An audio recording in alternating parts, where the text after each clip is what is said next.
What's going on, Packers Nation? Welcome back to another episode of Packers Latest. As always, I am your host, Taylor Bretl, and I've appreciated you guys tuning in to these episodes every single day to learn more news on the green and gold Green Bay Packers. I'm seeing the viewership go up, I'm seeing the traction go up, and I appreciate it because I really want to build a strong community here amongst fans of the green and gold, or even opposing fans. You know, if you're a fan of the Minnesota Vikings, you want to kind of see what's going on with this Packers team. Totally understand. I welcome you as well with open arms. But we got a pretty fun episode ahead of us today, and I know I'm kind of starting off on a goofy point, you can call it, but I gotta touch on it. I don't know if you guys out there know anything about Jordan Love and Toyotathon, but as you can say, Toyotathon is on. I don't know who first figured this out 2 seasons ago, but they figured out when Toyotathon is going on, which started yesterday. This year it started yesterday, November 19th, and I believe it goes through the holiday season. I forget the whole spiel with that on how long it lasts. But when Jordan Love is playing football during Toyotathon, he's almost unstoppable, like prime Aaron Rodgers numbers. Let me just get into some of these here so I can really emphasize like what he does during that. It's pretty funny. It's pretty funny. So Jordan Love in 2023 and 2024, he was a starter both of those seasons, as we know, took over for the Packers in 2023. During Toyotathon, 16 games, an 11-5 record, 28 touchdowns to 2 interceptions, which is nuts, and a 68.3% completion. That is absurd. A 14-1 touchdown to interception ratio is absolutely absurd. You look at not during Toyotathon in these games, it is a couple more games, his record being just 7-9, 29 touchdowns to 20 interceptions, and a 59.8 completion percentage. So, hey, you look at Love this season. Let's get into some numbers this season.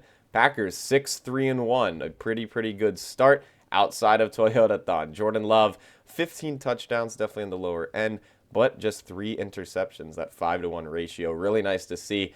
As we see in these previous 2 seasons, he really struggled with turnovers, especially early on, then kind of got into his groove. It feels like, at least for the turnover reason, he's in his groove, keeping the football very safe. But maybe the touchdown numbers aren't up as much. We've seen a lot of kind of conservative play from this Packers offense and from Matt LaFleur as a whole in the play calling. Love's not really airing it down the field as much, so maybe that's a reason for just the 3 interceptions, but also he is taking care of the football. And also within those numbers this season, 67.7 completion percentage. So, you know, if you look at the history books over the past 2 years, I know it's a small sample size, but Love might turn things up from here. But this season is definitely different. Love is starting off hot. The other 2, he was a little bit shaky. And you look at the remaining schedule for Green Bay, 42-29 combined record of their remaining opponents. We talked about this in previous episodes before. In these last 7 games, 5 of them against the NFC North, and then the other 2 being the Denver Broncos, who are 9-2. One of the best records, if not, I guess, the best record in the NFL, and the Baltimore Ravens, who I believe are 5-5, but they've won 4 straight. Lamar's back, and they look dangerous. So, you know, who knows how long the holiday spirit, the magic spirit, the Toyotathon spirit, I don't know what to call it. Who knows if that'll continue to last, but it's a pretty fun thing to look about. Also, they're releasing, like, sports cards of this. There's a photo of Jordan Love in a Toyotathon. He got a partnership with Toyota out of this. He's in a Toyotathon Christmas sweater, holding it, like, kind of smiling, holding it up like that. They are taking pieces of that sweater and putting it into sports cards with his autograph and selling it. So this is a whole thing. I'm not trying to make, you know, a little story out of a little thing. This is a big thing. You can find this probably on X via multiple accounts, or you can just probably search it up somewhere. There's definitely plenty on this, but I had to touch on it. Pretty funny to look at, but definitely a different story this year entering Toyotathon, as Love has really worked on the lack of, or sorry, he has worked on the interceptions. There's really not many to view, but maybe the touchdown numbers are down a little bit. So maybe in Toyotathon, he'll air it out a little bit more while still keeping the football safe. But who knows? We can only see how that will result when we watch them on the field starting Sunday against the Minnesota Vikings. But on the field Sunday, we will not see Jayden Reed. We did not expect to even be close to seeing him, but there was those rumors about him coming back in practice. We saw that post on X where it was a photo of him gearing up. Got a lot of speculation around the NFL. And Jaden Reed, he wants to be back. That's this big thing. He wants to be back. He feels good to go, but he has not been medically cleared. And Matt LaFleur is not going to put him out there until he's medically cleared, which I respect because we've seen time and time again with these players that come back early. I know a lot of this is in concussion protocol, Reed dealing with a broken collarbone, but we see these players come back early and then it ends up, resulting in bad fashion. They were rushed back early, they get hurt again, and then it is really, really bad. So, a couple points on this. There's a quote from Matt LaFleur saying, I know he's excited to get back out there, but LaFleur really didn't say anything on when that might be. He said they're not going to open that 21-day practice window yet. He does have to wait to be medically cleared. But Jaden Reed being back for the Packers will be huge. Maybe you look at that Broncos game. Maybe he comes back. It's just really hard to tell. There's no date on it. I mean, we talked in last episode. We knew there'd be updates on later in the day on Wednesday, and that is just about it.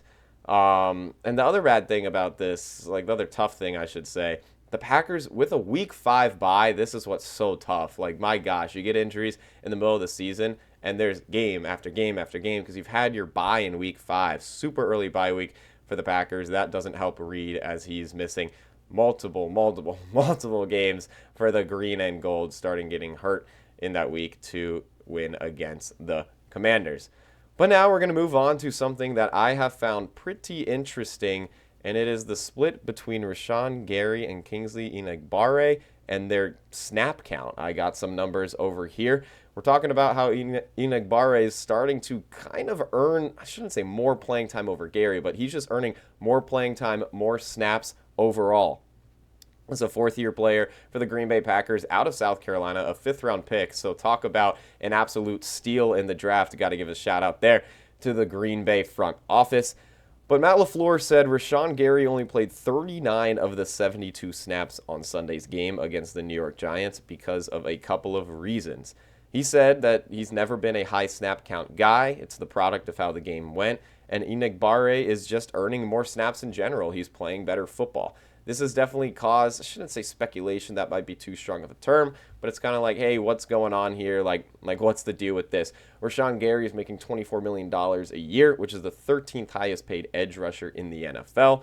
So if you got a guy like Enagbare who's a backup to him, starting to earn more snaps, maybe get to a trend where he's earning even more than Gary, it's kind of a question of, is Enagbare really turning into a star, or is something going on with Gary, or is there something behind the scenes that we don't know about?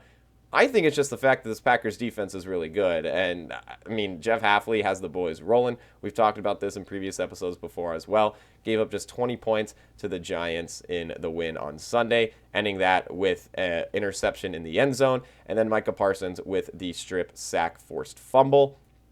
Back-to-back turnover plays, basically, you can call it. Packers had that offensive drive in between the two, but this offense is just rolling as a whole, and I think it is really deep, and this is a very good problem to have, in my opinion. If you have your star that is the 13th highest paid edge rusher in the NFL, possibly getting his snaps taken away a little bit because a guy below him is also very, very good, I think that just shows more towards the depth. Now, obviously, there's some question marks there. We got, like, who knows how happy Gary is with this. There's really not too much on this, but it's something that a lot of people noticed after that win against New York on the lack of how much Gary was out there. Again, just about 50% of the snaps, a little bit over that, 39 out of the 72 total snaps on Sunday. So it's going to be something interesting to track. I don't know if there's too much there. It's just a lot of speculation, but it really attests to how deep this Packers defense is.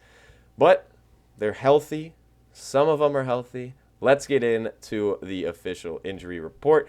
The first injury report of the week, which was released on Wednesday. And man, this one is deep. I believe I saw it was like 32% of the roster is on that injury report in some fashion.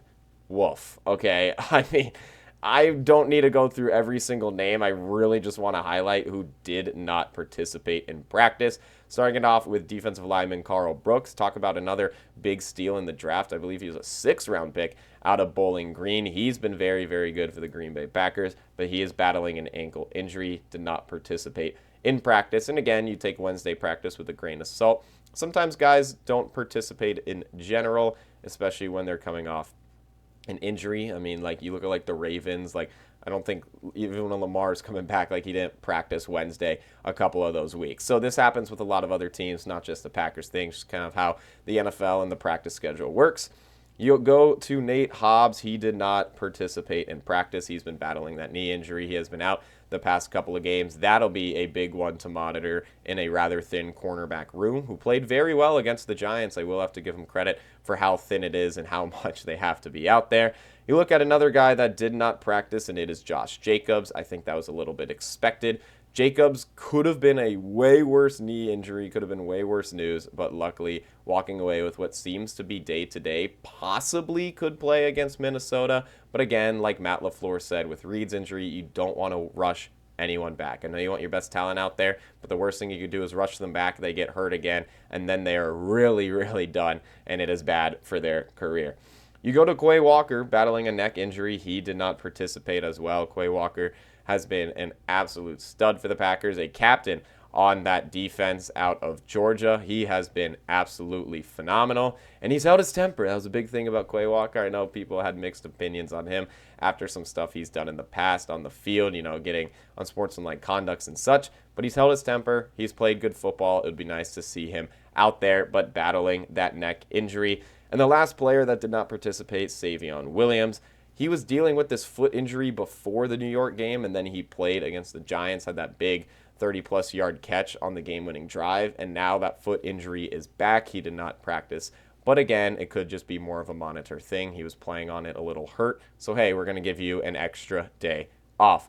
But that's all I got for today's episode for Packers Latest. Definitely a busy one. Definitely a lot of injuries that will need to be monitored getting into the later days. But I want to wish you guys a happy Thursday. Appreciate you tuning in. And as always, go Pack Go.